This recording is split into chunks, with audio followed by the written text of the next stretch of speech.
Have fun.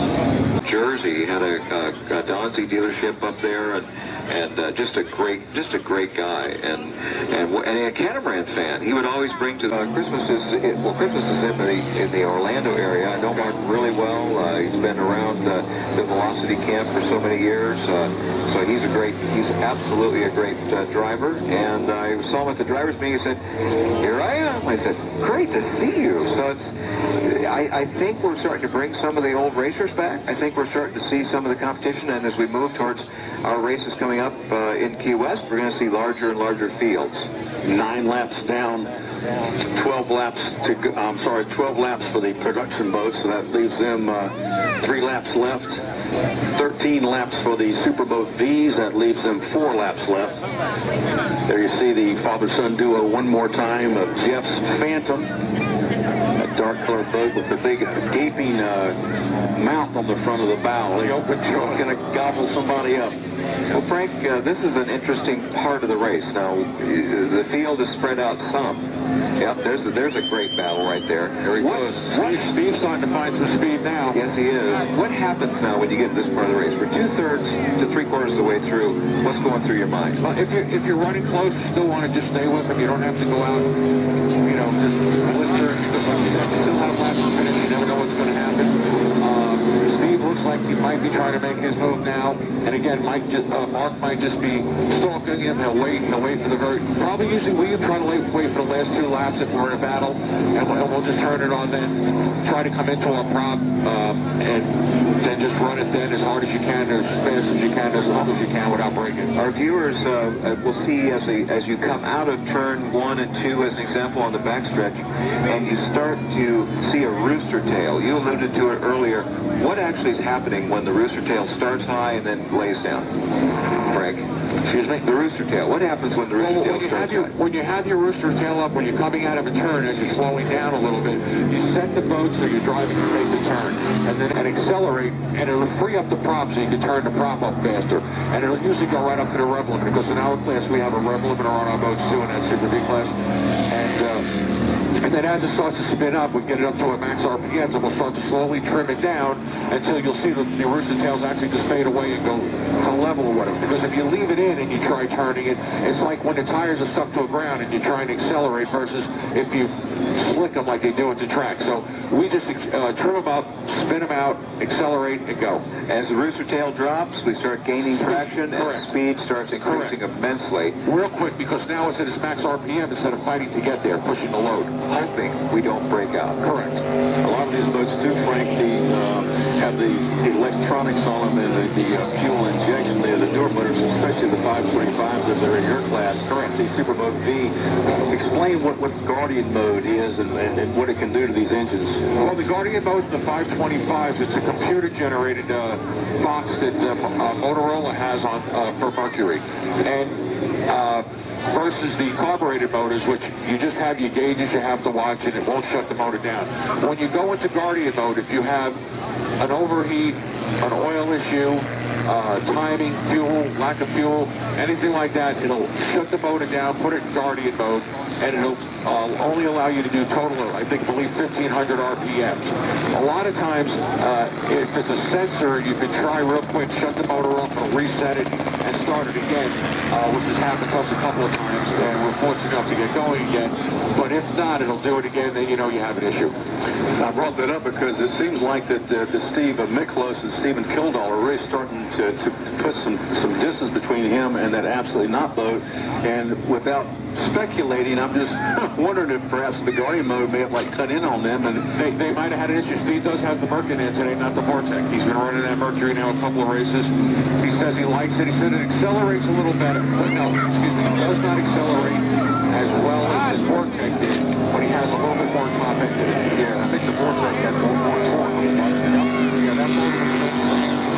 And you can see the trim that's the issue now. Yep. We got more calm waters, really. We got less turbulence. The waters are predictable now. The boats are spread out far enough. You're not running in somebody else's wake. And you can start setting your trim and start getting that bow up and start just sitting on the tail of that boat, Frank, and that's as fast as that boat can be. Absolutely. Keep the trim tabs, try to keep them level, get the drive level. You always want the drive level. You'll always get your maximum propulsion when the drive is level with the bob of the boat. And it keeps the attitude of the boat where you want it. Well, Stan, we're starting to count down now the laps.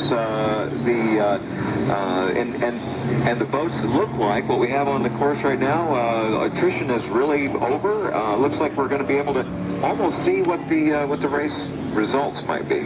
yeah, as the time winds down and the laps wind down as well. Now, these are unofficial placings, by the way. Second place is P422 Rum Runners. Third place is P44 Jeff's Phantom.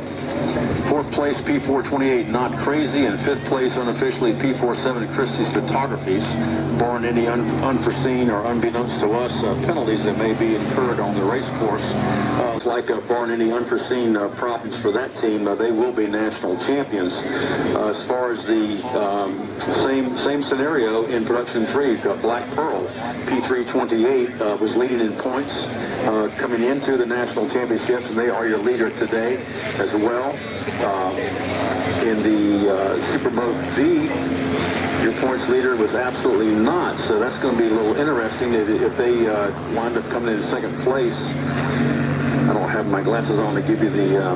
Looks like Steve's running pretty well now with that new boat. Well, he is, and you talk about getting it dialed in. That's what you were talking about. Oh yeah, you're right on that. Right on that. Absolutely. He's sitting on the on the back 3 foot of that hull, and he's got it dialed in, but the water's cooperative, and he has no place to go through. He's out with clear water. He can pick his turn. He can pick his points. This is the way that Steven was taught to race. His dad was a great teacher about that. He said, mix it up early and then lay it down, and let's go out and win that race. Guys, points-wise in the Superboat V class, Absolutely not has got a commanding lead coming into this race. They had 3,117 points, and right behind him in second place, but significantly back was Sunbrand with 1,537 points. So it looks like that even should absolutely not, finish in second place, they would still be national champions. Absolutely. Yeah, Mark and Steve had a good battle going on, but like I said, when Steve sold his boat, the new boat wasn't ready. He missed those 3 races, so, my hats off to Mark. He did a great job. Like I said, they practically built a boat in between races, so, he deserves every bit of it. He got banged up real bad, he came back, and, they just did the right thing, and it made it happen. And, you can say there was no votes, but he was there, so. Our hats are also off to Roderick Coxon, his incredibly sharp crew. We're getting broadcast quality video of this entire course with great camera work and great directing, and with Roderick at the helm. And Stan, this product is the best product we've seen in Clearwater ever. And I have Superboat Extreme Class should be an extremely good race. I mean, I'm really excited. I enjoy watching that Hooters boat run. I mean, Peter just runs a first-class operation, and that team is between Johnny and Giancarlo. I mean, they don't get much better than that. And then you got Billy Glick and Brett in the other boat, and they're sister ships. And man, it's a great battle between those guys. And you're not going to get better racing than between those 2 boats. I mean, they'll be very similar, I believe, unless I'm wrong. But you'll see the same racing you did in the Super V class here between Mark and Steve. I mean, you're going to have action. You're not going to be able to.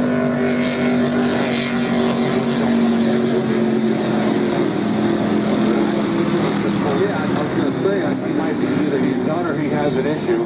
Mark just passed it now, so we'll see if he's home. If he keeps going. No, he's going where that we did have this year, and I noticed that it looks like Monk's going around again. Yeah, so Bigelow did slow, and that's an interesting thing. Wow. Yeah, he did flop into the infield, and don't forget that the Superboat V's were going to run an extra lap compared to the back, and he didn't know if it was the helm or the pistons or what it was. And I believe he called, I don't know if it was IMCO or whoever he got the steering from, but they resolved that problem by putting an external model on, Steve said. So they got that resolved, and I don't know what happened today. So Stan, what's going to happen as we come into the next heat? And friendly. There you see a tilted kilt that's pulled off. I don't see a checkered flag waving anywhere to signify the race is over, but we'll keep our eye peeled on that. We're seeing the start-finish line right now. That is marked by the only yellow marker buoy on the entire course. All the turn buoys are orange. We have an orange and a yellow for the start-finish. And the course has been shortened. It's definitely more fan-friendly right now. It has also been moved slightly, so if you have a vantage point on the end of Fair 60, you've got a great shot, sight shot of everything coming. Now, see his hands how far up they are? They're completely up now, and he's just got the thing stretched out for everything it's worth. He's trimmed up. You can see it. His drives are trimmed up. He has no tabs at all. The back 3.5 feet of the boat, Frank, is in the water. The boat is screaming, loosen up a little bit. Loosen up. So this is about as good as it gets, and boy, the water is perfect for that kind of trip. Perfect. Move Great. and just stand there. Oh yeah. This is gonna go. Wait a minute now. I gotta zoom. Hold on.